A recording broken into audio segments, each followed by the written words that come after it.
Welcome to the Tech Panel. 1, 2, 3, 4. The podcast where tech minds meet.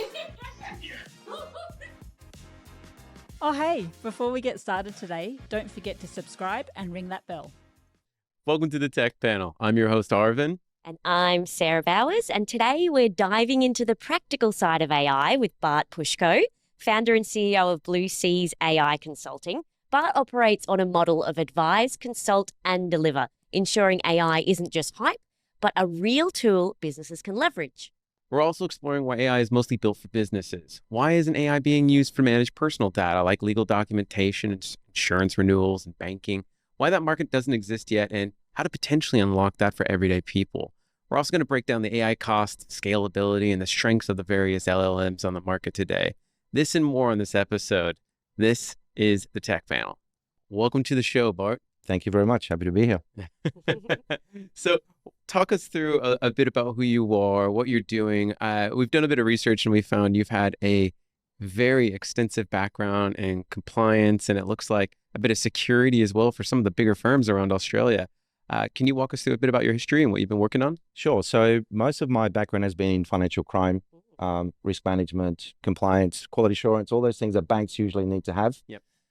So we were usually a cost center rather than a revenue generating center. So we weren't always the most popular kid on the block. But yeah, we made sure that from a bank's perspective, if you were looking at a lot of transactions, making sure, are they suspicious? Is there anything here that needs to be looked at or escalated to the regulator? And yeah, I worked in London for some of the bigger banks and Australia as well. So it's been a great journey. I've loved every minute of it. But I've also been pivoting recently and I love what I do now as well. Yeah. So like even anti-money laundering, I was reading about that as well. Like it's fascinating. Yeah, look, it is a fascinating area. I mean, there are so many things that go into trying to build a case. Yep. And we worked with the Australian Federal Police and various other regulators worldwide. Sometimes something that doesn't look suspicious on the surface can actually look suspicious when you add a few elements to it. So yeah, look, it was a great journey. I loved every minute of it. And yeah, anti-money laundering, counter-terrorist financing, these days, it's even more important than maybe what it was, 20 years ago. True.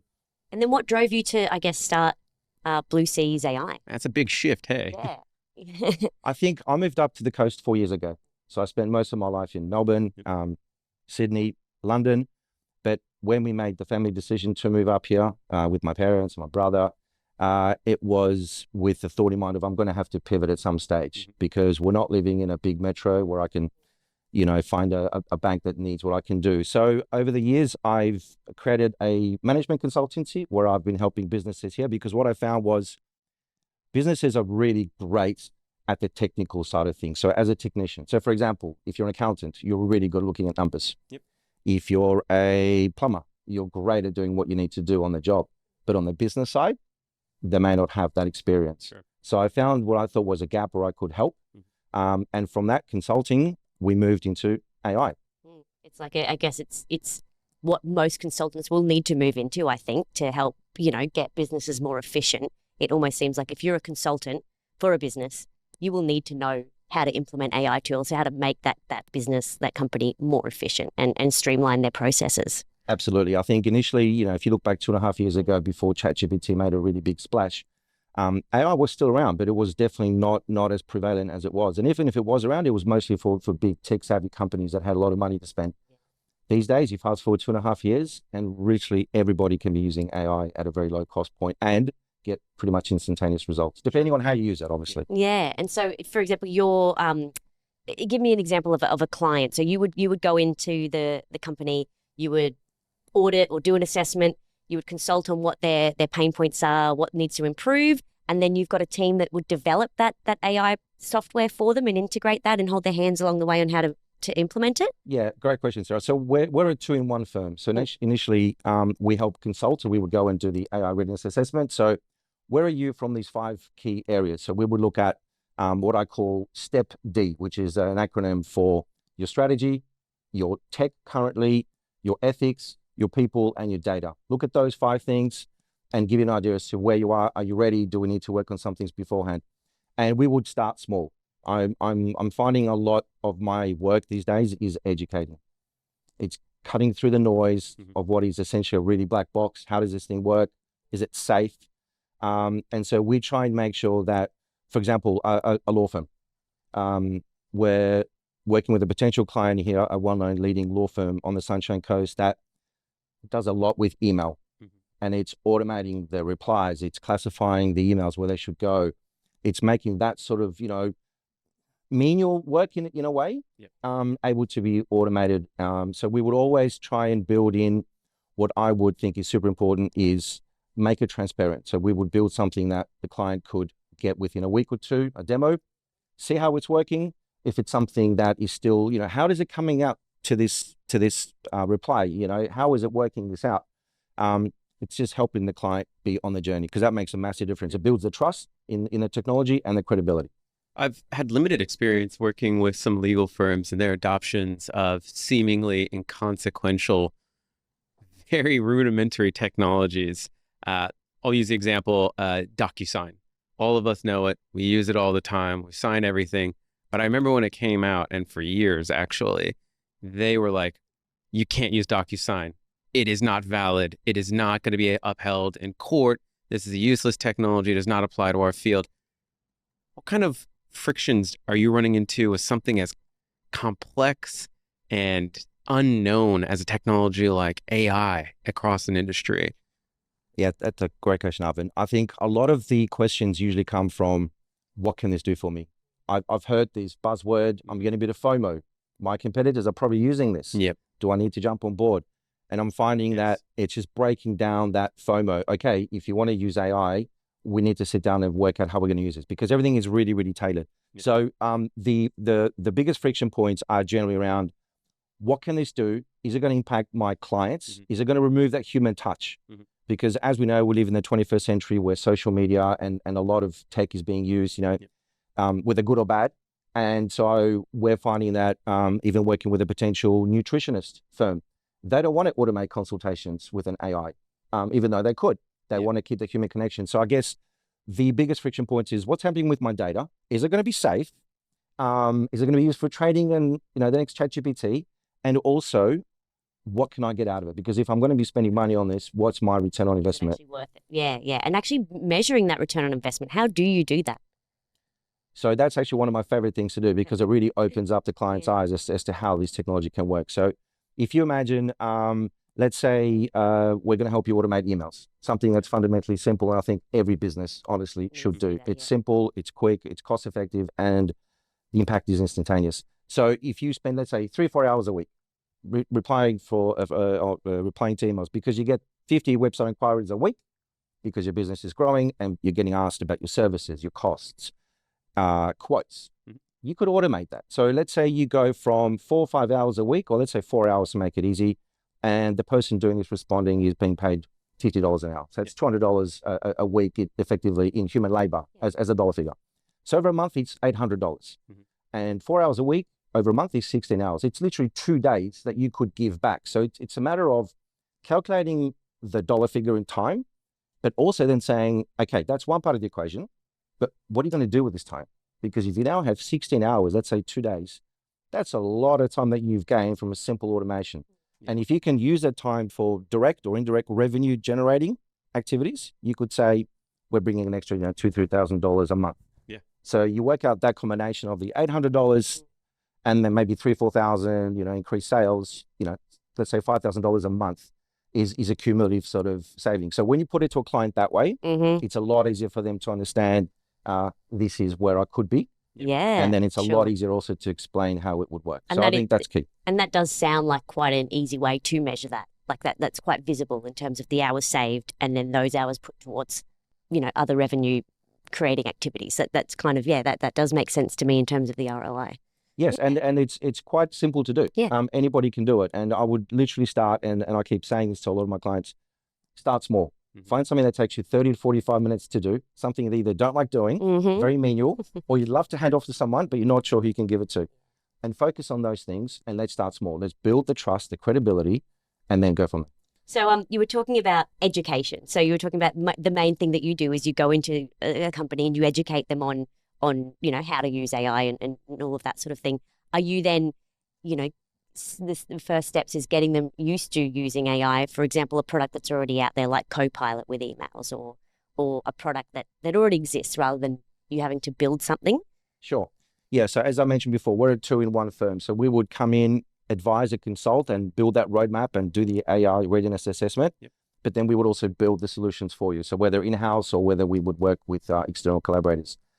But absolutely. So for example, using this legal firm that we're hopefully going to be working with very, very shortly, we came in and said, there's a great little tool that can help you automate all of your client meetings, whether it's taking summaries of the meeting itself, creating actions, emailing it to all the participants, making it super, super smooth, and allowing you as a legal consultant to focus on the conversation with the client.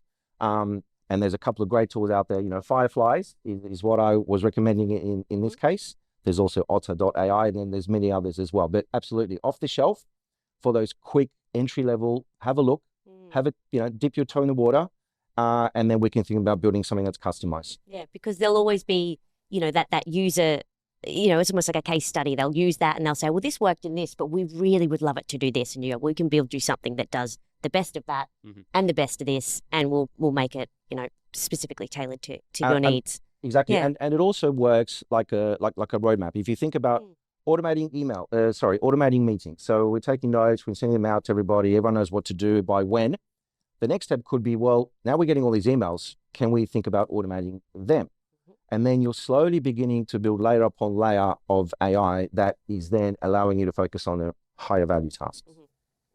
And I guess to the point that Sarah's asking here, I guess the question, make this a little bit more pointed for you. Do you feel that your services are best leveraged early on in their experience of AI adoption, or do you feel there's prerequisite skills that they must have?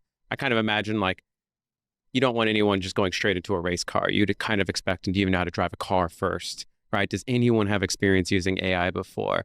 Or people, or would your expectation to be when you work with these people be like, we'll take you from the ground up and teach you everything that you need to do? Like, what does that journey look like for your average customer?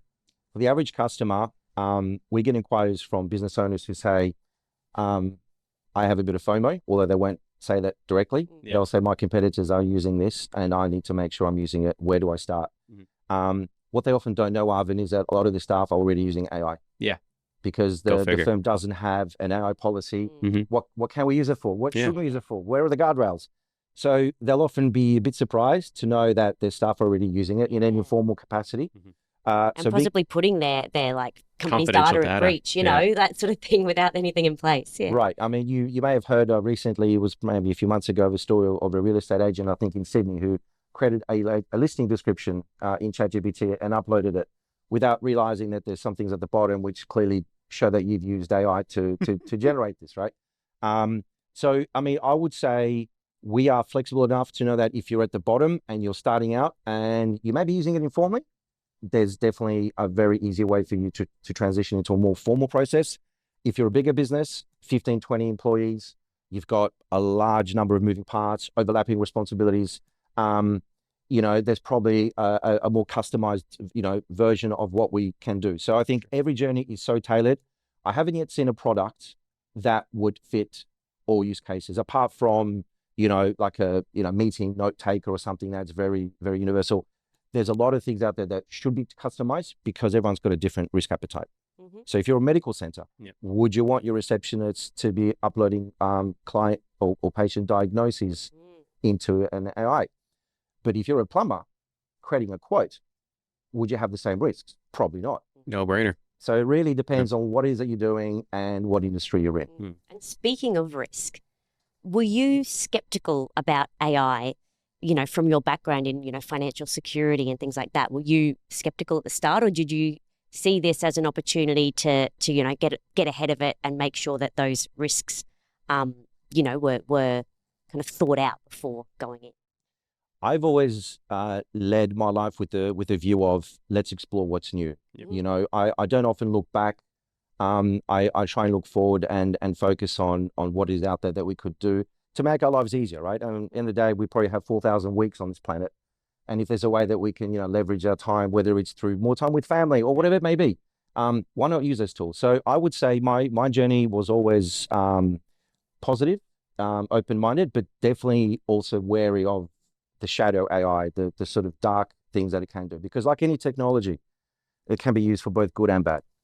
Given your extensive background in compliance and money laundering and supporting big national branches, how has that affected how you approach customers today on a more intimate business-to-business model where you're offering AI consulting services? Do you approach it with that same seriousness and gravity of, I have a background in money laundering, here's some things that you should be probably wary of, or any of those other things when you start releasing these types of technologies to these businesses? Yeah, I mean, I've been lucky enough to have worked for some of the bigger banks who have really great procedures in place that have been, time tested. So everything from using continuous improvement methodologies to lean to agile to Six Sigma, all of those things that those big companies have spent money on, I've been able to learn and definitely leverage. So I would definitely be coming in with a thought of, okay, why don't we draw out your process flow? And why don't we then mark on this process flow, which has got 10 steps, which of these steps, if we get wrong, can have some serious consequences, whether regulatory or reputational damage. And let's say step 3 is one of those steps. Okay, so if we're going to overlay AI for this whole 10-step process, number 3, we've got to be super careful that this data doesn't leak, et cetera, et cetera. So definitely using a background in that sort of highly regulated industry has helped me to view both sides, but still focus on the possibilities, but always very aware of, we need to know where the guardrails are. Do you feel like, obviously in the space of, financial security and things like that, do you feel like you would love to be back working in that, in terms of like AI now and the tools that could have helped you? Absolutely. I mean, the amount of days, weeks that I spent creating PowerPoint presentations for senior managers, and the amount of time I spent collating data and trying to get insights to the business units that we are quality assuring, a lot of that can be done these days very, very quickly. And then if I was to look back upon what I could now do with that time, it could be nurturing those relationships with those stakeholders rather than sitting in front of a laptop trying to work out, what's the average number of critical errors for this business unit. So definitely, I think AI can help any industry and it really can help any business. It's just a matter to what lengths would you like to go to. But I think it's such an open sort of playbook that, I can see it being used everywhere. Are you familiar with any misconceptions that businesses were not privy of, or just false predictions that AI would cause bigger problems than they provides value to the company? Are you ever surprised by short-sightedness on the company's part, or education or anything like that? Yeah, I mean, I find that there are myths around AI. And my journey is demystifying this, making it really simple to understand. And the way that I try and do that is, I mean, we have clients that say, I'm not going to use AI because it's going to take over our jobs. And my answer to that is, the way that we build it, the Blue Seas AI, is we always have the human in the loop. So to give you an example, if we were to build, say, an AI receptionist that could make phone calls or follow up with leads, if the person on the other end of the phone is talking to an AI, which sounds super realistic, but if you ask it, are you an AI? We always build that ethical flexibility in there, that the AI will always say, oh, I'm an AI, but I'm here to help you. Oh, and by the way, would you like me to put you through to a team member? So we're always building in that human element because we're very conscious of the fact that not everybody is as receptive to AI, but giving them the ability to say, you're in the loop, is key. What are some other common misconceptions people have about AI? So some of the things that we've been hearing is AI can think and act like a human. The truth of the matter is that AI is really good at reading patterns, and it's super at understanding patterns and joining intricate data points. It can't think. If we want to classify that as thinking, I wouldn't say it's thinking, it's more reasoning. So basically, you give an AI all of YouTube, read, transcribe, find me the most useful videos for me as an AI consultant, it can do that. But if you wanted to have a complex social interaction with me, nuanced decision-making, emotional IQ, no, it can't do that. So I do get asked a lot, is this only for large tech companies? Is it very expensive? And the answer is, it really depends on your return on investment and your impact. But essentially breaking down the barriers of taking jobs only for big companies, and it can think. That's a large part of my journey of just dispelling those myths. Dispelling those myths. And then you touched on it there in terms of the expense of it. So say, for example, you're working with a smaller company that wants something that will, streamline your, for example, the law company who wanted to streamline their emails and all of that sort of thing. How much time/investment do they require to sort of set that up? So something like an email automation, depending on how many elements you build into it, could be a matter of a week up to 6 weeks. So if I can give you an example, Sarah. If you build something that will just say, all right, we're getting 50 website inquiries a week. They're all about, can we get a quote? What do you do? Can I book a consultation with you? That stuff is pretty simple. You can build 3 workflows that say, this is a question about booking a meeting. So the answer is going to be, hey, John, here's a discovery meeting link. Click, book a meeting. If it's a question about a quote, we would go back. The email would be created with the AI to say, what are you looking for? What's your budget? What is it you'd like this solution to do? And then the AI would understand the context, create the email with a quote, and then it would send that out. So doing that is not that difficult because it's following quite sort of set workflows. Where it gets a little bit more challenging is but obviously it can be done, is if the client says, this is great, Bart, but can we now get this email, the contact details, the actual context into a CRM? Sure, we can do that. And then can we now also do a follow-up? So can we get into a sales funnel that will then track the whole client journey? Absolutely. So I find it's almost like Lego. You start with Duplo bricks, the big blocks that we all play with as kids. And then you move on to Lego City, and then you move on to Lego Technics.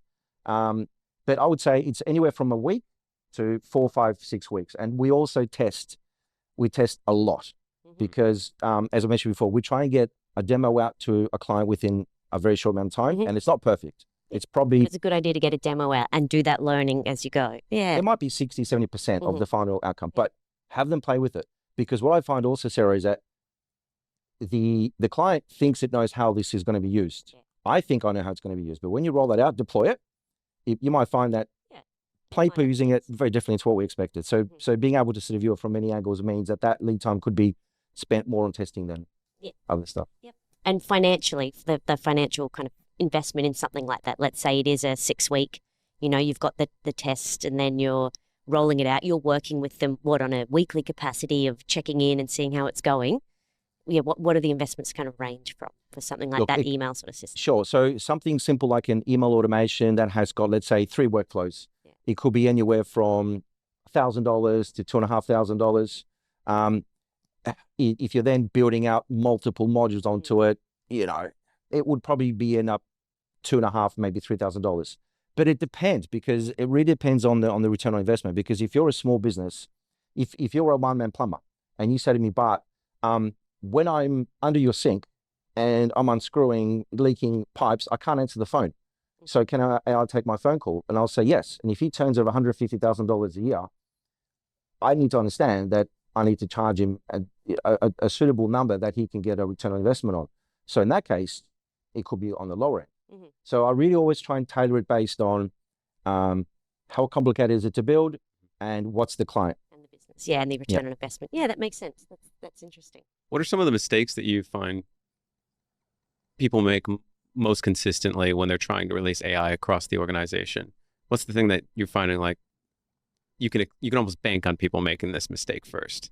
Yeah, I think that the first one, Arvin, is that people, when they start using AI, if they haven't had the proper training on it, they'll start using it in ways that it hasn't been designed to do. So to give you an example, using that medical center example, we're going to be using a chat assistant.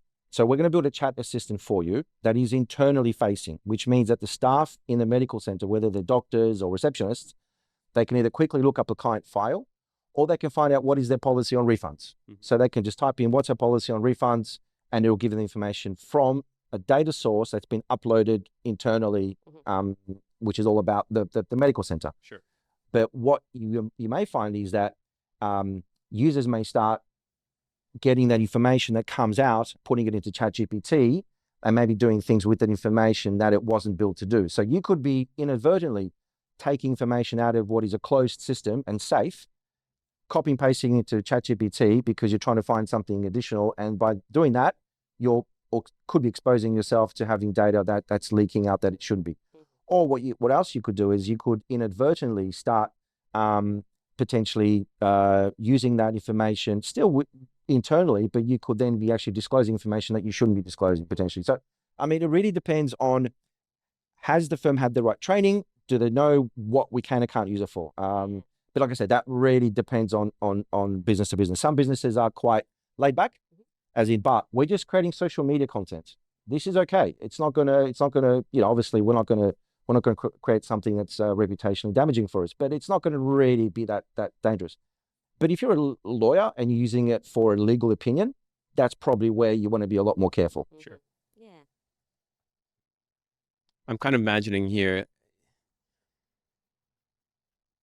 the challenges that you're describing seem to be some of the more evident ones I think people are aware of. Is there anything that you believe that people are not aware of that is a looming risk that is growing as we start to increase our usage with AI? Yes, I think people will become too dependent on AI to the point of either not doing their job in the best way because they're giving everything to AI, and people will think AI is a silver bullet. It's not. Yep. AI is a great tool and it can definitely help, but it's not a silver bullet. And I think what I'm beginning to see is that people are thinking, well, this will be able to do this, this, and this, and this. And the answer is it probably can to a large extent, but you still want to have a human in the loop, because at the end of the day, it's us who are using this tool. It shouldn't be the tool using us. And I think that there's a danger of people overstepping the mark and not being able to see this is the line in the sand.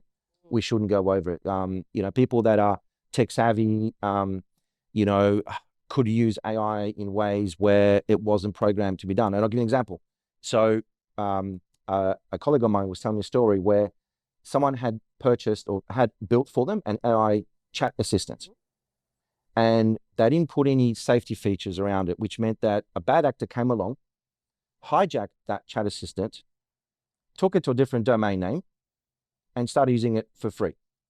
And a reason that happened was because you need to be able to build little safeguards in place. Say, if this chat assistant is sitting on www.techpanel.com, it'll work. Yep. But if you take it off to another domain, it's going to stop working.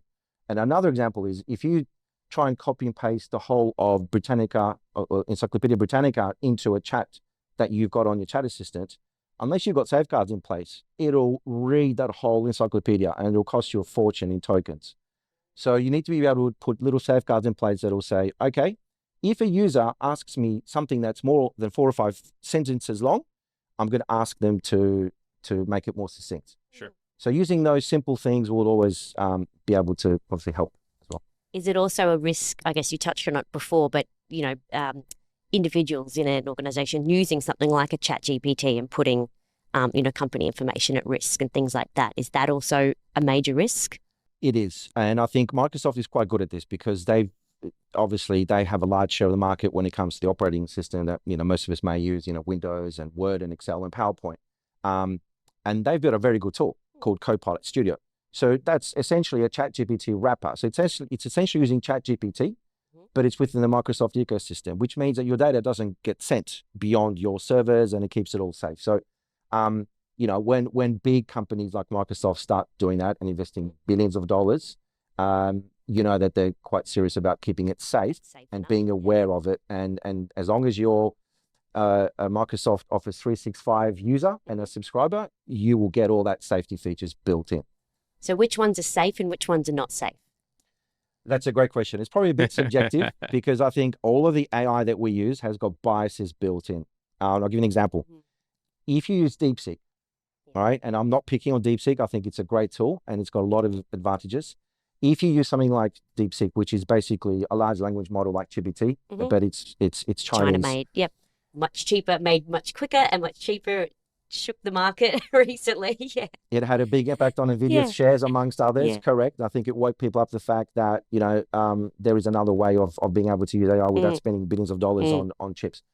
But DeepSeek has got, you know, for example, a lot of censorship that's built in and it's super, super obvious. So if you were to type in what happened in Tiananmen Square in 1989, it'll literally deflect the question in a very overly manner and say, let's talk about something else. Yeah, yeah. Now, ChatGPT is not perfect. If you go to ChatGPT and say, can you write me a crude joke about Donald Trump and Joe Biden, it'll also sidestep that. Yep. So there are biases built in. Yeah, I did know about the deep seek biases. I did hear about a lot of that. Even it would start writing the response and then it would delete and then say, oh, I'm not Right. able to answer that question right now. So really what that means, it actually can do what you're asking to, Yeah. but there is a censorship layer Yeah, over yeah. the top, which which for users, it just makes it very, very obvious. yeah. So look, I mean, any AI has got biases in it. For example, if it's read all of the Reddit forums and there are people talking about racism and discrimination in there, it will build that into its answers It'll unless think you that's filter just it out. that's part of the culture. This is what I've read, so I'm presuming that this is how people act. This is how humans behave. Because it's it reads great at that, reading yeah. patterns. Yeah. So what you can do is you can download, if you were to use DeepSeek, you could download a version to your computer if you're a bit tech savvy, use it locally, and because it's open source, you can go under the hood and you can take out a lot of these, biases out. So there are ways of circumventing things, but I think at the end of the day, we need to know this doesn't think. This has read the whole internet. And now we've run out of data for it to feed on, and we're actually synthesizing data because this next generation of models needs to have more and more and more data. So we're actually creating fake data for it to learn from. So this is why I think people need to be aware. We just need to be a little bit mindful of, this is a really cool tool, but let's think about some of the consequences of using it in the wrong way. And be aware, it's not always going to give you the answer you want because it is generative, right? It's making it up. There's obviously always going to be the misinformation because it's not always accurate. There's the bias built in. Is there anything else that people should be looking out for in using some of these open source AIs? So I think open source is great because it allows you, if you're tech savvy, to take it apart block by block and build something that you're looking for, which it could be a really customized AI that will do one thing superbly well.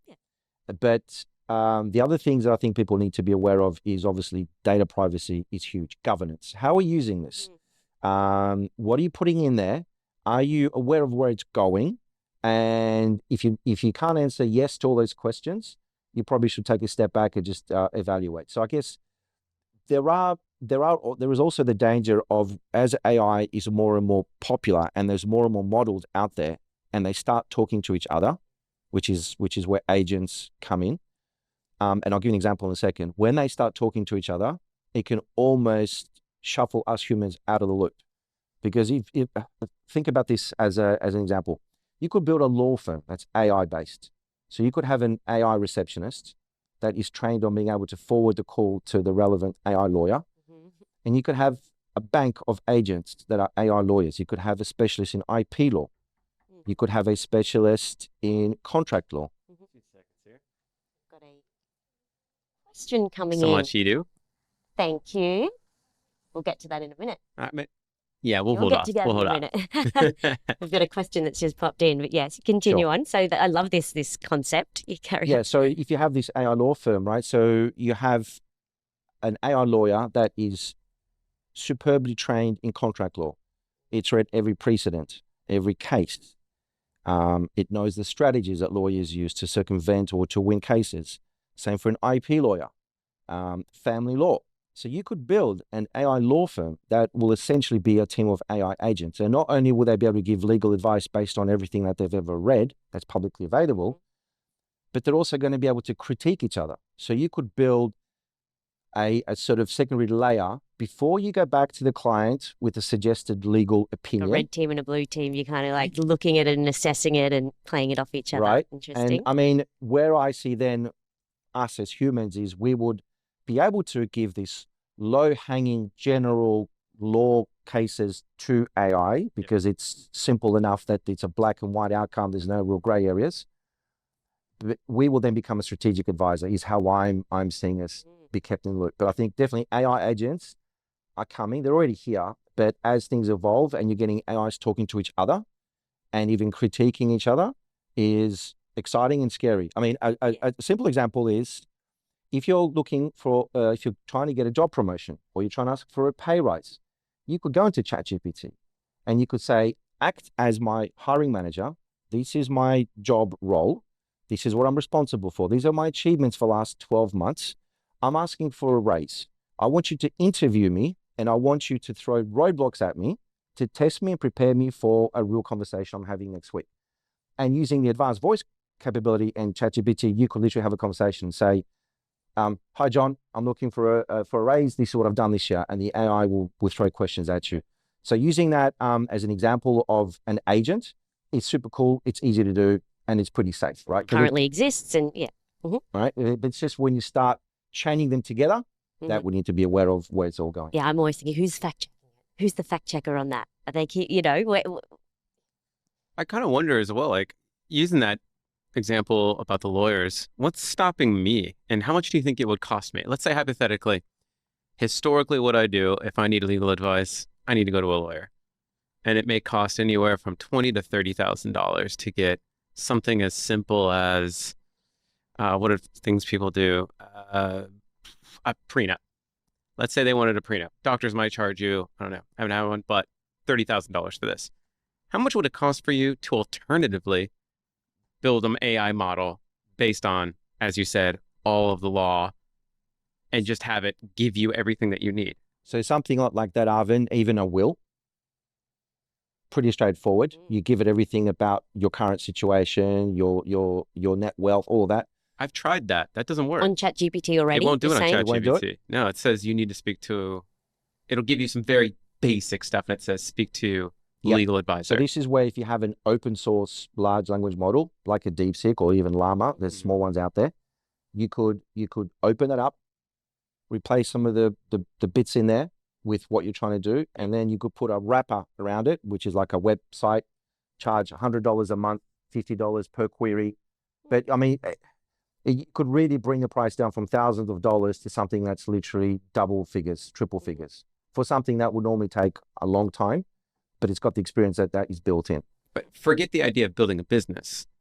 Would you alternatively just do something like, let's say, hypothetically, I'm about to go into a divorce.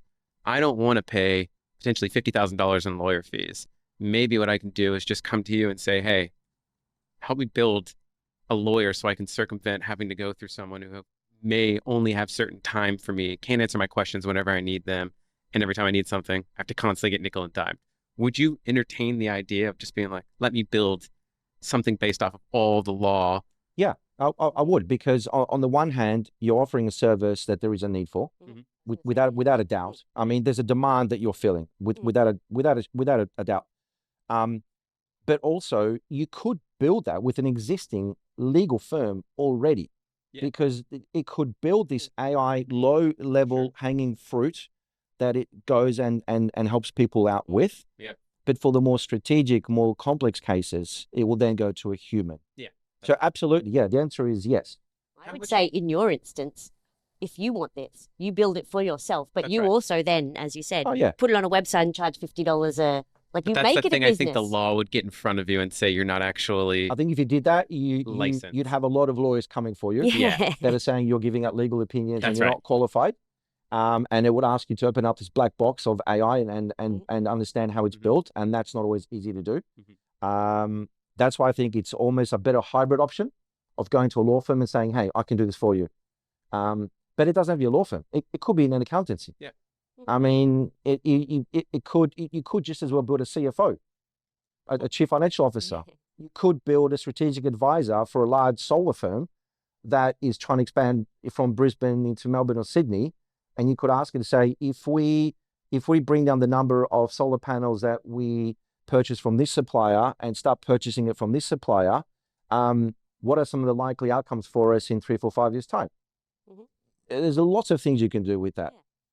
And on that note, you know, if you're building these people, these replacements almost in the business, sure, you've still got that human touch, that human element, but they might have more time on their hands to do something else for the business. What do you think are the skills that employees will need for the future if AI will be taking a lot of these menial tasks and whatnot? I think definitely the human connection. I can envisage emotional intelligence. Do you think that is going to be like a big skill that's needed? People skills. Definitely. I think what it's going to get to, Sarah, is that AI is going to be so prevalent in every industry. People are going to be sick of AI, and they're going to just say, "I want to talk to a person." It's like social media almost. Like people are kind of going, "I'm sick of that pulling away now. I want face-to-face connection again. Yeah. So I think there will actually be a niche in the future where us humans are doing something that we're doing now, but we're doing it again in the future, and people are coming to us because they don't want to talk to a machine or a robot. I can definitely see that happening. Yeah. I think people will get sick of the efficiency era. Like I'm already almost like, how more efficient do we have to get?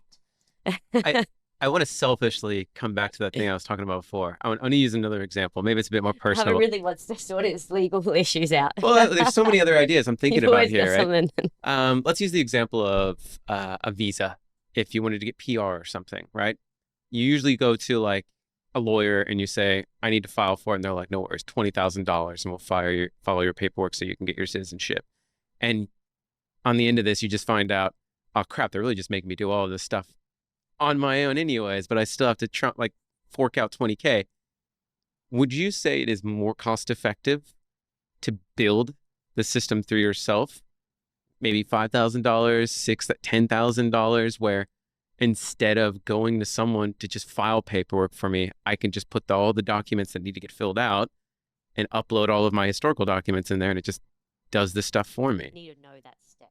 Okay. Yeah, so large language models are what says on the tin, language models. So we're talking ChatGPT, Google Gemini, Copilot. They're really good at understanding language.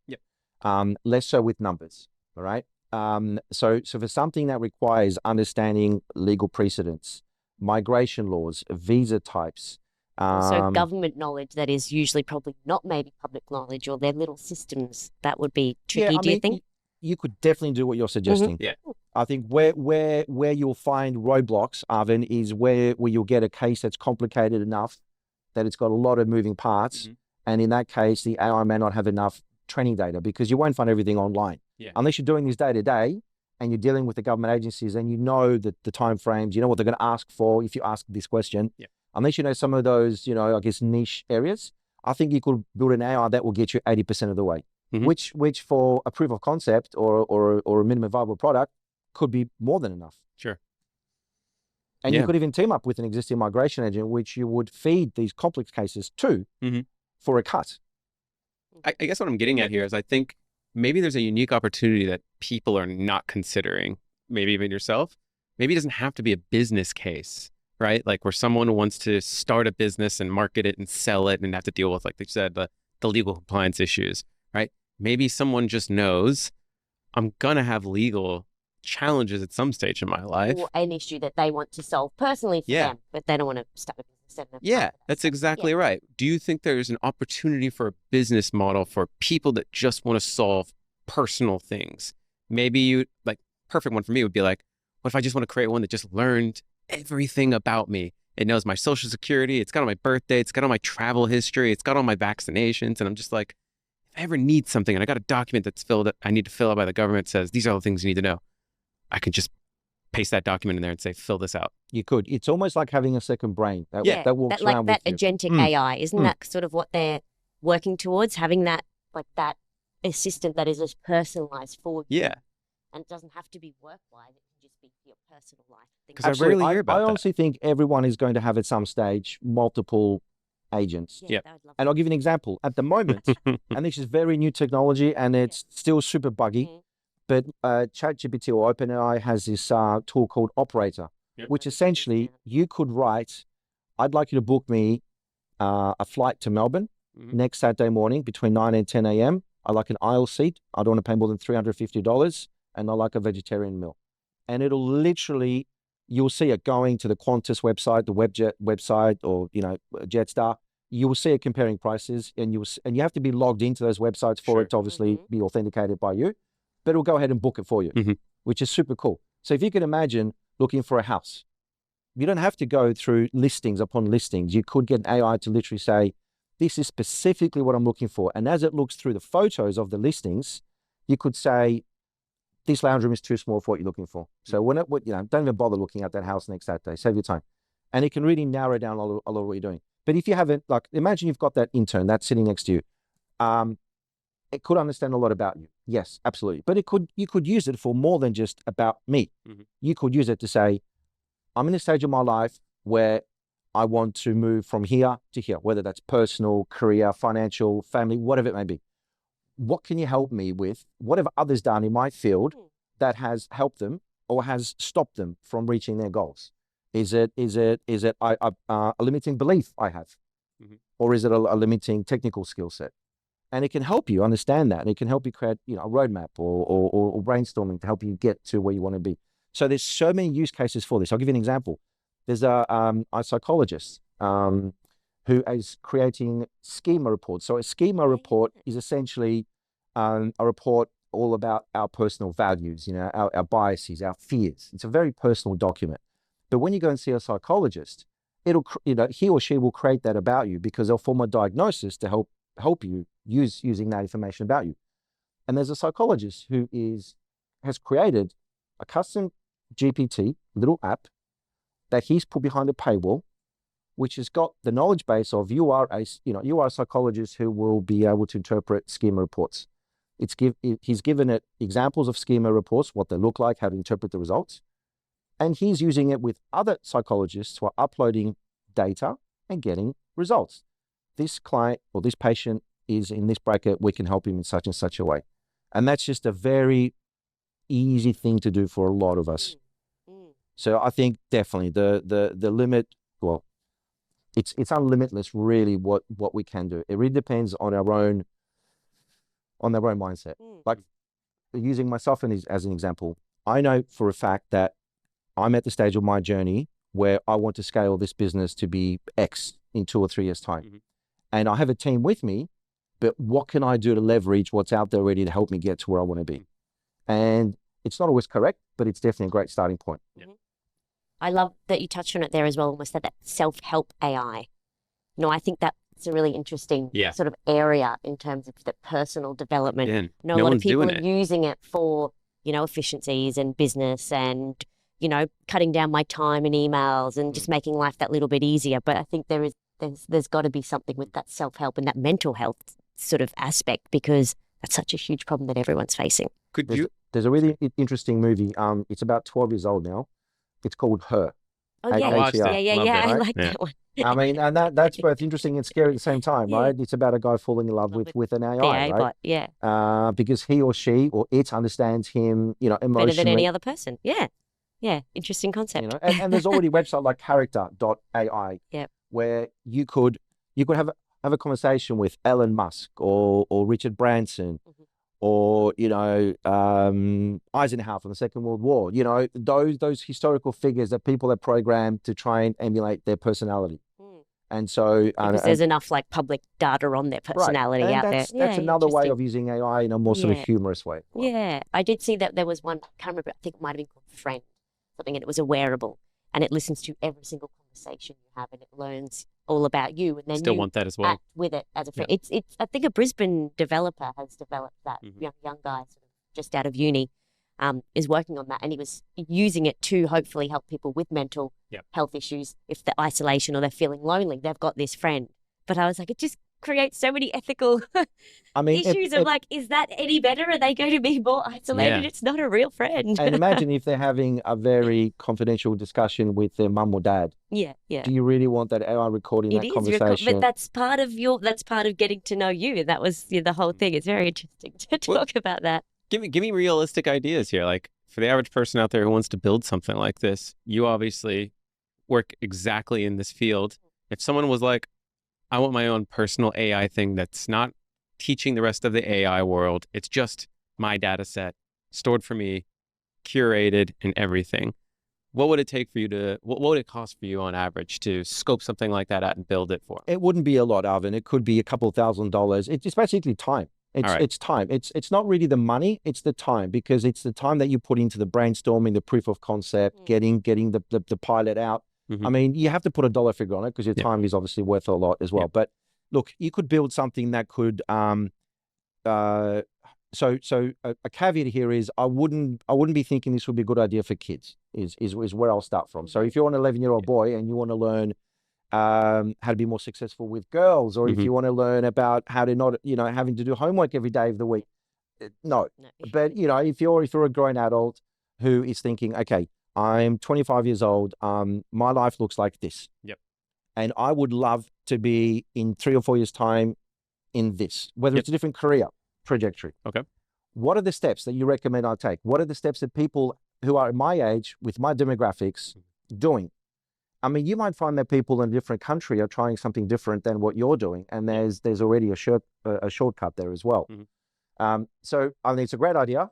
This personal development sort of AI. It really depends on where you also draw the sort of line in the sand, because this can go a lot further than what you're expecting. It might tell you, listen, but you're trying to lose weight. Why are you having this yogurt at 3 a.m.? You know, do you want it to know everything about you? Do you want it to go that far? Do you want to be constantly critiquing and improving? Do you want to and be constantly monitored? Because it can do that. Mm. Some people may, some people may not. I'd give it a crack if it was, again, something that couldn't teach the larger language model. It was only for me. You don't want to, you know, have it an open source for Exactly. the greater good. You're like, I don't want the greater good. I just want it for me. That's exactly right. I think it's super exciting because you can already download, like say a DeepSeek or an open source model that then doesn't send your data to the World Wide Web. Interesting, right? So you can already do that. So if you can, and you can already have on-device AI. So you could already download some small LLMs like a Llama from Meta, for example, which is small enough to fit on your mobile phone. Okay. So if you're then walking and having a walk and you have a great idea about something that you've just seen or something that's inspired you, you could talk into this AI who could then create a program for you to do that or help you. Yeah, interesting. So what are some of the ones that already exist? So you mentioned Llama from Meta. Yeah, so Google Gemini Flash 2.0, I think, is a great tool. And I'll tell you why. It's because the amount of detail that it gives, I think in some cases, is better than your ChatGPTs and your DeepSeek. So I did this experiment recently. I put a prompt in to say, I'd like to create a marketing plan for the next 3 months. This is what I do. These are my objectives, ChatGPT was okay, but it was pretty general and pretty generic. DeepSeek was, what I liked about DeepSeek, it gave a lot of its reasoning. So it actually showed me how it was thinking in inverted commas, right? Because isn't that part of their, like, some of their legislation or the laws around DeepSeek and in China that you have to show the like the transparency of the source? There's something about that in there from DeepSeek. I wasn't aware of that, but I think there's something in there where you've got to it's got to be traceable. Whereas I don't think OpenAI has got that traceability. No. So maybe that's why it's giving you the sources or where it came from. Yeah. Anyway. Carry on. So, for example, you put the same prompt into ChatGPT, and depending which model you use, because there's what's called your normal transformer models, which is like your ChatGPT 3.5 and 4.0, which is super, super cool. But then you've got your reasoning models, which actually then take more time to get to the answer you want. So using that O1 model, which is that reasoning model in OpenAI, it said, I'm thinking, and it said, I'm analyzing, I'm creating. But it didn't give you that really cool reasoning workflow output that DeepSeek did. And then I tried it with Gemini Flash 2.0. And the results were much better because rather than saying, Bart, you're at the stage of your journey where you need to build social collateral and you need to build trust and credibility. It actually said, this is how you can do it. And these are tested methods that AI consultants have used, which I thought was pretty cool. So Google Gemini 2.0. Obviously, everyone knows about ChatGPT. Copilot is good as well. It's Microsoft it's only embedded in their Microsoft suite, correct? It only kind of use it across that. Yeah. Llama's great. I mean, Mr. Musk has now come out with his own, AI called Grok, which is coming leaps and bounds. Claude is really good because Claude is by a company called Anthropic, but Claude is great. Oh, yeah, I know of Anthropic. Yeah. Because Claude gives you very human-like responses that don't sound AI generated. And Claude's got this tool called, not called Canvas, it's called Artifacts. And it breaks your screen into two. So if you're writing on the left and you're saying, can you create a workflow for me or a process map for a legal firm? This is what they do. On the right, in the artifacts section, it'll start creating a visual interpretation of that workflow. Cool. So that's really cool. And you can download that. It's already open source that you can just use. Yeah, and that's super, super cool. So rather than just getting text, you're actually getting a visual representation. Something else that's really great, and I can't, I guess, overestimate enough, is Notebook LM. Notebook LM is a free tool by Google. And what it does, it's basically a research assistant, but it's really great because it's grounded, which means it doesn't hallucinate, it doesn't get to the World Wide Web.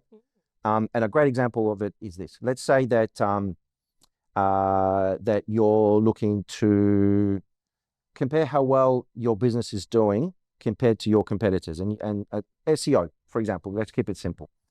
you've managed to get some data for your own sort of metrics, and you've got data from your competitors' metrics from maybe websites like SEMrush or other sort of SEO tools, right? Which show you how much a company's paying for clicks and all that sort of stuff. If you put this all into Notebook LM, it will only use those sources that you've given it to ask or answer your questions. Right. It won't go out to the World Wide Web. It won't make stuff up. It won't hallucinate. And that's just that. It's just a great version of what's called a RAG, which just it retrieves information for you, no biases, because it's literally taking what you've got in there. And so ways of using that is, for example, hey, I've got this long legal document I've got to read. Can you summarize it for me? Oh, and by the way, I needed to go into this sort of template because it's for a client file that's got this sort of case. And it'll just do that for you. It's just super good at using a grounded approach. And it's just fantastic at doing that. So Notebook LM is great. That could be good for, like, say, a small startup where you just give it access to your files, your company files. So it's only looking at, Correct. you know, that small. I thought they could all do that. If you purchase a business license, then it doesn't look at the broader ecosystem. It can still, but it will hallucinate. Yeah. So, I mean, if you've ever used ChatGPT, especially in its early days, you may have come across that it's giving you an answer and it's referenced something. Well, first of all, it didn't reference anything, right? Now it's referencing, but it might tell you something. Oh, this is from an article written by John Smith on Telegraph. And you read that article and it's not written that. The article doesn't exist. John Smith doesn't exist. There's never been a reporter for the Telegraph. So it can do that. And it's so persuasive that when you're reading it, you don't question it. Whereas Notebook LM is great because it won't do that. And it's one of the few tools that are just really great at doing that without having to build it yourself. Yes, that's almost like a small build it yourself, because you're saying, hey, Absolutely. I need this, I want this, but only look at this.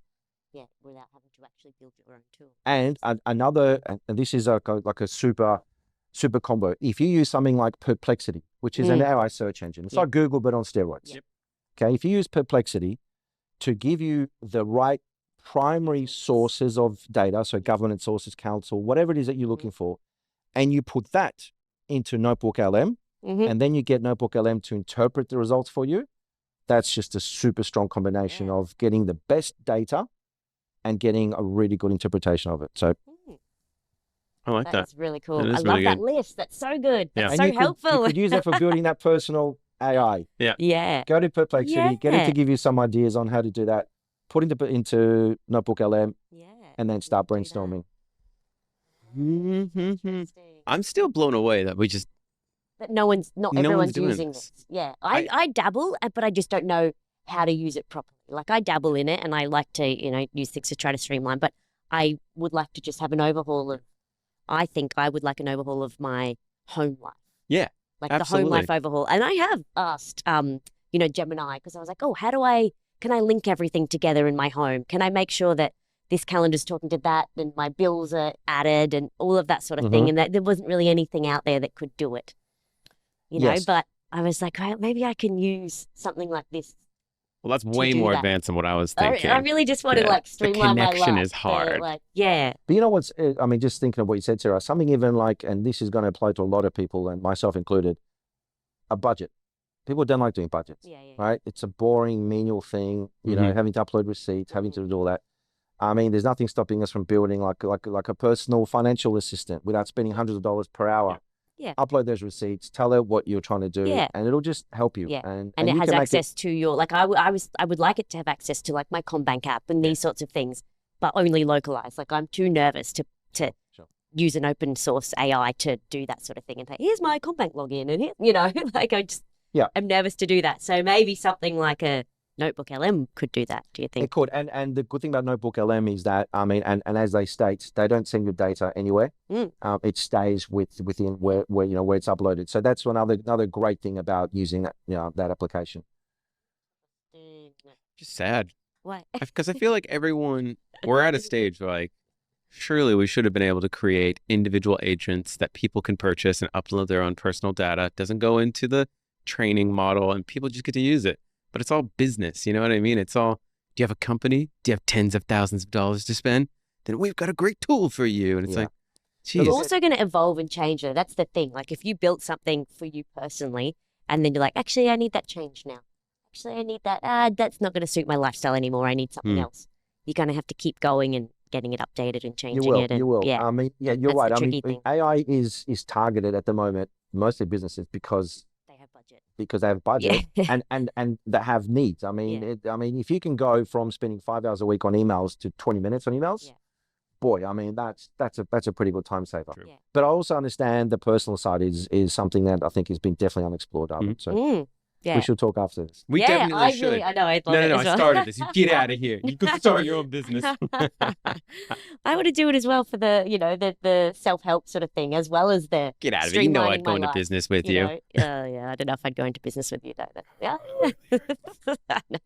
We should. The amount of times we just have over drinks, you're like, got this great business idea, got this great business idea. But at the same time, I don't want to, Yeah. go in 24 hours a day, 7 Yeah. days a week, really all in that business. Yeah, But if you had Still an want to agent do that my could do other it for things. you, Exactly. If you could do something like this, that's okay, I could be an entrepreneur, but not have to be all in, then that could Totally. be helpful.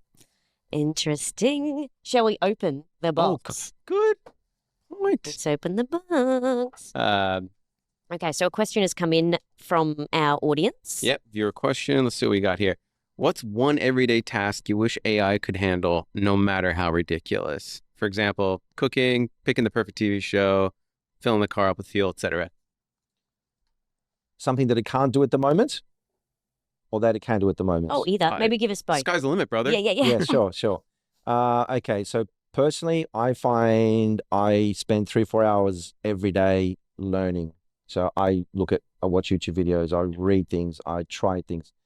If there's a way that it could circumvent my learning from 4 hours to 1 hour a day, that would be huge. Yeah. Mhm. And without putting a chip in my brain, which I don't want to do, if there's a way it could do that, boy, that would help. Actually, something else that would really help myself personally. Balance my life out better, give me more time to spend with my kid and my wife, get me out of the office. Yeah. So if there's a way that can help me, automate some of those things that I'm spending a lot of time on, that for me, learning, remembering, and then being able to use it, help me with that. That's huge for me. I think you raise a really good point. I've had this conversation numerous occasions where I've said to people, how sad is it that we need to spend, not really true for Australia, I guess it is if you do a PhD or whatever, but like potentially hundreds of thousands of dollars on an education, doing things or learning things that have nothing to do with what you went to study. You ever get those little courses on the side? They're like, you have a 4-year degree. And I'm like, surely I could do this in like 2, but you've got a 4-year degree because you need to learn all these other things on the side that have nothing to do with what you want to specialize in, right? Or just like gatekeeping. Like, I want to be a chef, but I don't want to be just a regular chef. I want to be a Michelin star chef. Teach me the skills. Okay, we'll spend thousands upon thousands of dollars and years going to special courses that have long lines and blah, blah, blah. This is the kind of technology where they should be able to just leverage all of that countless hours and thousands of documents. So if you've come across something, Arvin, called HeyGen or Synthesia, Nope. which are basically they're a great tool for having an avatar of yourself. Yep. If you wanted to, or pick from one of hundreds and thousands and adding a voice to it. Okay. Building a course, as an example, building a course for becoming a Michelin star chef in 12 months' time. What? So you could actually, you could use Perplexity to find you the best ways, the quickest shortcuts to become a Michelin star chef. Okay. Use Notebook LM to create a roadmap for you and create a course content for you, maybe breaking into 10 modules and specific recipes to cook and all that sort of stuff. And then create a course based on that in HeyGen or Synthesia, which you could roll out to whoever would be an aspiring chef. So HeyGen or Synthesia is just the system that teaches you stuff in a video format, but Perplexity is the way you source the information. So Perplexity is about sourcing. Build it in Notebook is Notebook. about interpreting and creating like course content in 10 modules and the outcomes and the roadmap. learnings. I like the idea of the wording of roadmap. That would kind of and plan that out for HeyGen you. is just like a content management system. So you would use it to deliver it to your audience. So it would have like an avatar there. Yep. You could be having on screen, recipes that you're currently involved in, or things to avoid with sharp knives or whatever it may be. And if you ever update your content, you don't have to re-record it. You don't have to fix filler words. You just literally say, I'd like you to replace module 3, which is an old recipe. No one's making brownies anymore. We now want to make chocolate cake. That's the big thing. replace that content with this content, and it'll just do it. I'm doing that immediately. That's going to be that's the most exciting piece of software I've heard of in probably a couple months. All right.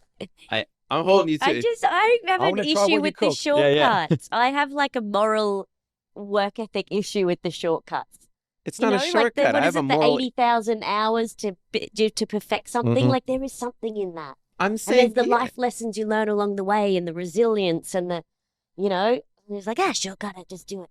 Did you go to university? No, I didn't. Ah! I didn't. I learned on the job. So That's I'm all exactly about right. like work ethic, That's what learning I on the mean. job, adapting. But that's what it's something like I took the you got to sometimes do the hard tasks or take the long road, like take the challenging, difficult route. Like I think there is like there's psychology about that. I think Sometimes that is I think if you're a good young, way to learn. if you're a growing, I guess. growing, maturing young adult, Yeah. 100% agree. Do the hard yards, build the character, build resilience, Yeah. make That's right. mistakes, get up, do it again. But I think, if you're mid-20s, 30, and if you can accelerate something that you really want to do and you're passionate about, That's Yes, exactly right. accelerate it. Yeah, I am always trying to accelerate and trying to, Yeah. move forward. But I just to skip the steps. Something about it just but you don't have gets to. me. You don't have to skip Yeah, them, yeah. Sarah. You, Yeah, yeah, you just do you could just do them in a very short It's amount of shorter. time. Yeah, You're yeah, not necessarily skipping. Well, I do. I do like listening to the shortened down versions of audio books and things like that because Right. I'm like I can't read that whole book. I don't have time, so I'll just listen to the shortened version of it, or I'll just get my knowledge in bite-sized pieces and that sort of thing. So I am on the same train. You know with what? that. I reckon that there is so much tech out there that our time could be used in so many different ways. We are just overwhelmed with all this stuff Yeah. coming We really out, are. right? Yeah. If there's a way to sort of see through that noise, whether it's using AI or using the audiobook summaries or becoming a Michelin star chef in a year's time rather than in 5 or 6, Yeah. why not? Let's do it. But and then the moral, I guess, issue there as well, or the ethical issue as well, is what do you do with that spare time? It would be great if you spend it with your family and friends. It's that what balance means to you. Like as long as you're, saving time somewhere but using it for good. This is an example, and this is a business example that translates into a personal example. So there's a potential client that we're talking to that the operations manager there is spending. She's so overwhelmed with everything that she needs to do that she spends her weekends doing the social media, doing Google reviews, all of those things, right? And she said to me, if we can automate this, I can spend time with my kids. I mean, how do you put a price on that? You can't. I mean, that's huge. I couldn't agree more. I couldn't agree more. I think there's tons of ways, I'm going to beat this chef analogy, to trim the fat. Love it. And just improve our lives. Improvement is, that's it. Yeah, I am all for that. I think surprisingly, like Wikipedia is the example I want to leverage here, right? It's non-for-profit, as far as I recall. Like it relies on donations from people. It's an online encyclopedia that teaches you all these things, but it's photos, very dated photos in most examples, and text, right? It's one of my favorite ever resources that was ever designed for the internet, and I have a strong suspicion it won't be here in a couple more years because AI is going to decimate that arena. Like, why would I go to this area and have to read a whole article when I can specifically ask, I'm looking for this particular area, educate me on that, right? I just think someone needs to be thinking more about how do we create the next version of Wikipedia, which is just education. And it should be a resource that's available to everyone out there. And maybe we can all continue the mission of building collectively on it for free. Well, isn't that what OpenAI is almost? Like it's kind of like we're building this But we don't get to do collective it. source of information. Someone else is doing it. But if you take your thinking one step further, we all learn differently. Yeah. Some people are great at visualizing information, like, for example, myself. Yep. If you show me a demo of something and I can see it, I can understand it a lot better than if I'm having to listen to it, like an audiobook, or having to read it. Yeah. So why not do the Wikipedia, but using your personal AI analogy, why not create the way that you learn best and giving you that information in that channel, in that format? But that's what I'm talking about. Right? That's what I want. I would love to be able to watch an online course teaching me, again, be a Michelin star restaurant, chef, sorry. This is all you got to do. Or a restaurant. Like, you want to start a restaurant? Bang. This is all the steps that you got to do. Like, these are where you're going to go. There's so many cool things that we can do with these technologies. Yeah, like the Super cool. potential is like limitless, as you say. Limitless.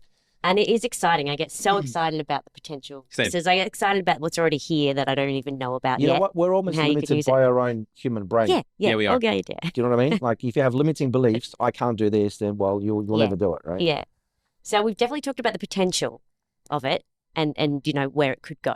What are the I guess, what's the downside of it, of AI, and what are the risks or the major, like the harm that can happen? I think over-dependency. Mm. Over-dependency, losing human connection, losing sight of the fact that we are humans and we need social interaction with humans, right? To thrive and survive.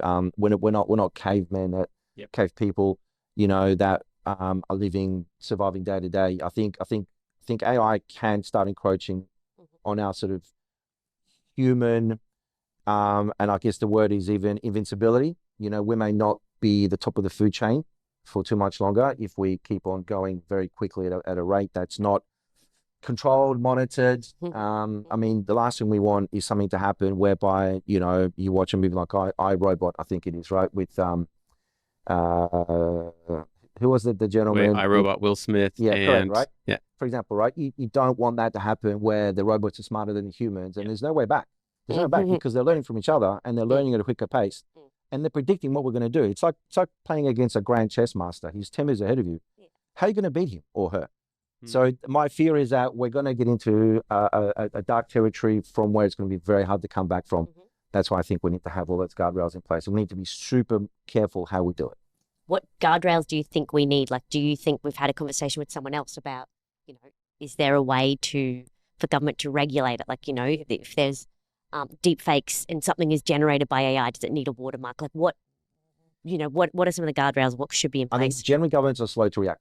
Yeah. If you look at anything that's happened in the last, 200-300 years, anything bad that's happened, the government's usually the slowest to react to putting laws around it.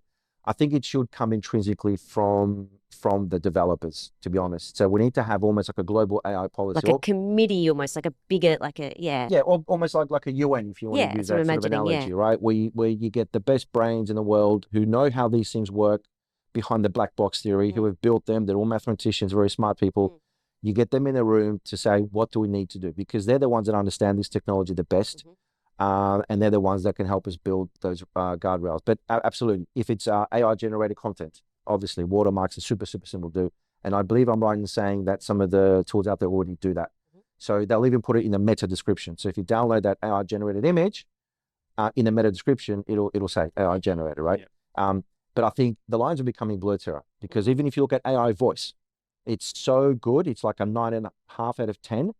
Wow. It's almost hard to now not predict, but to distinguish between what's real or not. So I think, definitely, when I talk to people, I always say, we can build this for you, but I strongly suggest we're going to build this human in the loop as a backstop, and it's always there. So if you want to be transferred to human, yes. Is it an AI? If it gets asked, it's always going to say yes. I think we just need to be careful about doing those sorts of things. It's funny because we were literally just talking about this on the last episode, where I spoke to a guy who works in the development field, and I posed the question to him, do you think that there should be laws that inhibit AI's ability to talk to us or to present anything to us when it's masquerading as a human being?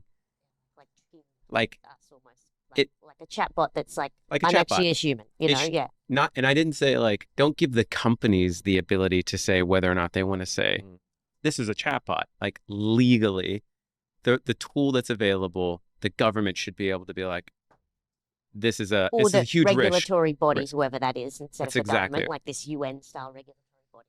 I'd still want the government involved in the law on it. So some of the AI governance that we include when we build these things out are that we, first of all, are aware that if we bring something in to this company, there may be another AI consultancy that'll come in next year that'll build something on top of it and on top of it and on top of it. And maybe there's something here that's sitting in the corner that's also, an AI that someone's unaware of. But it's still inputting into these other AI. So I guess what I'm trying to build is a picture of discovery of all of the AI models, because it'll be like cars. You're going to have lots of cars on the road. They're going to be different makes, different models, different 0 to 100 speeds, and they're all going to have different features, right?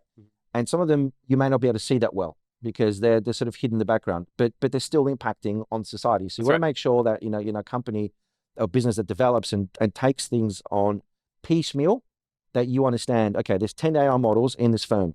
7 of them we're aware of, but 3 of them are outdated now. So we definitely need to put new guardrails in place. But these 3, we just discovered them by sheer luck because they're feeding into something that's giving us an output. But why are they here? What have they done? What are they doing?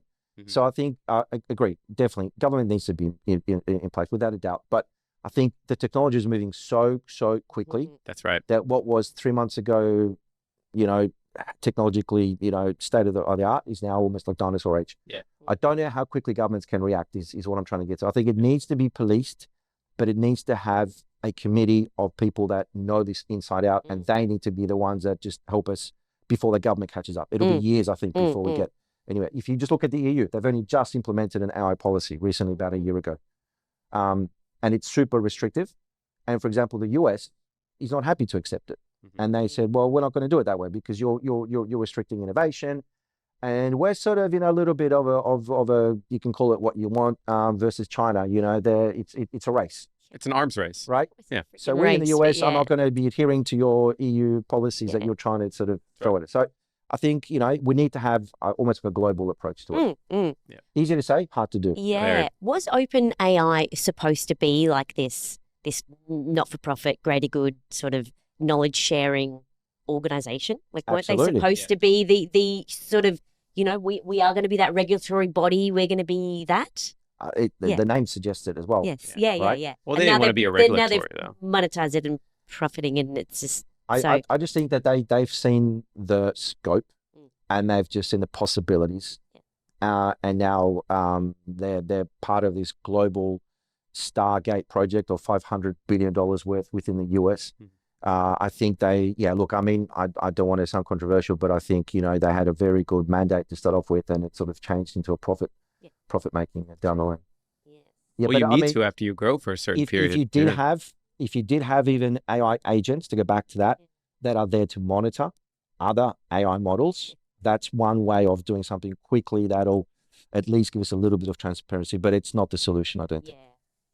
And I can see you're not convinced by that either. I don't know. I just feel like pessimist. No, I just feel like if you've got an AI agent, like, who's to say that AI agent isn't corrupt and they're like not doing their job? Who's to say a human being is? I know, exactly, but that's why if you have a delegate of people from different areas, have a delegate they of usually different keep agents. each other accountable and whatnot. I don't know. That's kind of the theory. Well, it's like Meta now saying, hey, we're not having fact checkers anymore. Yeah.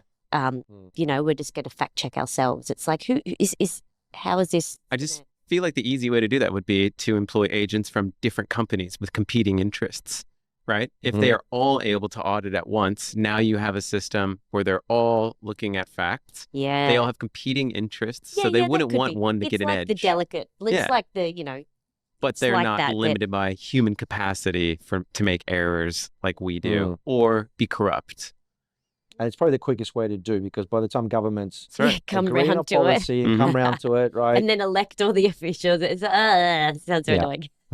Trump would have definitely shaved a little bit off the top of that department. He would. And look, and the fact it's, like I said, it's moving so quickly. It's so hard to put a line in the sand because the wave comes along and washes it out, and you're starting again from scratch. So the sooner the better, which is, like I said, what we do at Blue Seas AI, just make sure we're always telling clients, this is what it's good for. This is what you shouldn't use it for. Be aware of it. Education is always a number one with anything new. Number one. And prevention is better than cure, right? Yep. And having those guardrails in place, I love that. And I definitely think that there needs to be more of that in terms of at the speed of which it's growing. It feels like AI education probably should be one of those things that parents should be taking on as a responsibility to educate themselves so they can begin educating their children. Because no one else is going to educate these kids. They're going to have to find out, like we did when we were younger, when we had the internet, just by doing. And that was a messy, highly gray area when we grew up with the internet. Like, there was no rules back then. So there's no rules right now with GPT.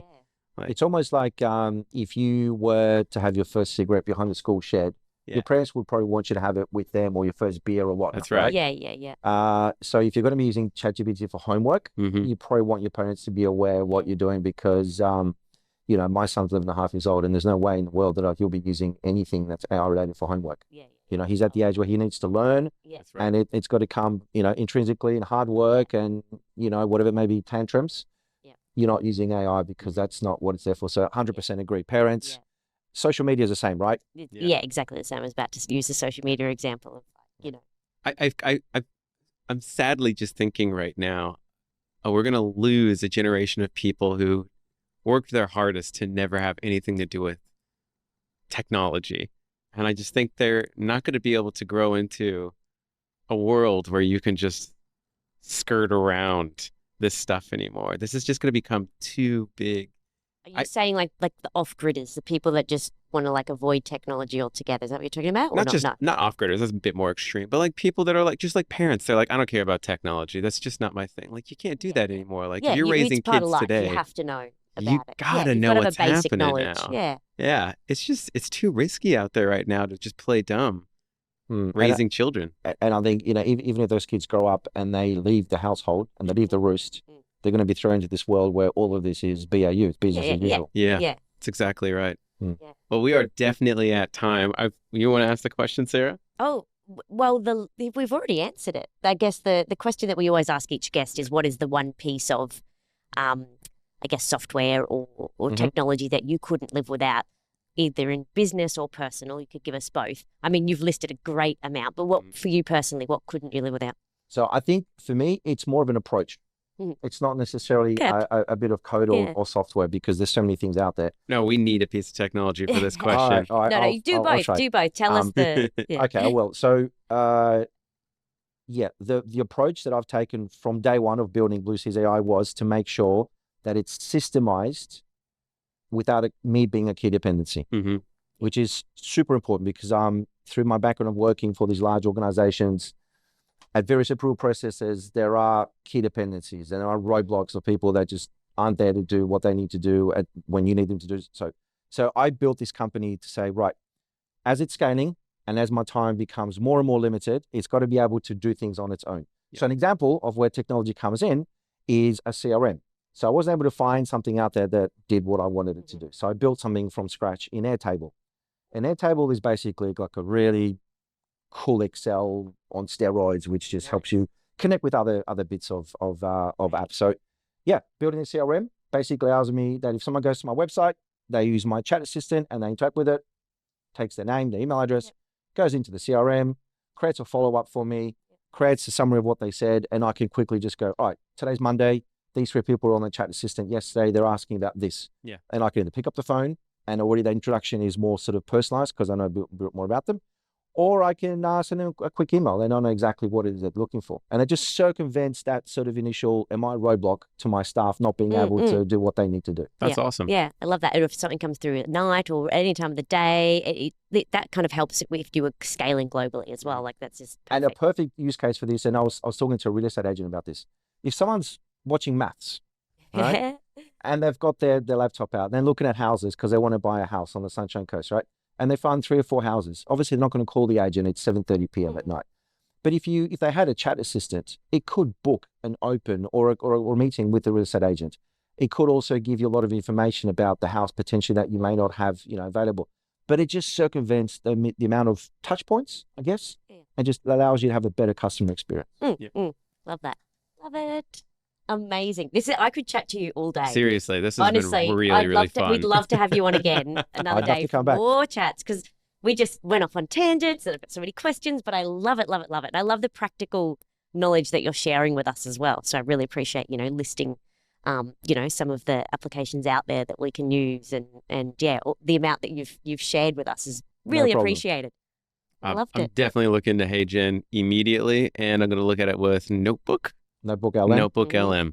All right. And then in a year's time, we'll show you what Arvin and I have created. Yeah, that's exactly and it'll probably be very helpful for everyone. I'll be pitching it back to you. Do you need a personal assistant? I have a feeling that you'll invite us over for your Michelin star dinner. Yeah. Also, I'm waiting for this dinner as well. Oh, Arvin in the kitchen, you're so messy. He uses like every single pot and pan, and I'm like, God damn it, Arvin. What do you mean? We're not. No one makes food and thinks to themselves like, "Oh, it's just gonna be an amazing clean kitchen." You don't care. You're a customer Yeah, at I this guess so. restaurant. Just Okay. eat the food. Anyway, I'll eat it. I'll eat there, but I won't be cleaning up. Yeah, Sounds not good. at all. Bart, Anyway, but absolute awesome. pleasure. Thank you so much for joining us on the tech Thank you, panel, Sarah. and we hope to chat to you soon. Thank you. Thank Cheers. you, Arvin. Great to be here. Cheers, mate. Megan, don't forget to subscribe and hit that bell, and we'll see you in the next episode. Thanks for tuning in to the Tech Panel. If you like what you heard, make sure to subscribe on YouTube and follow us on TikTok, Instagram, Facebook, and LinkedIn to stay connected.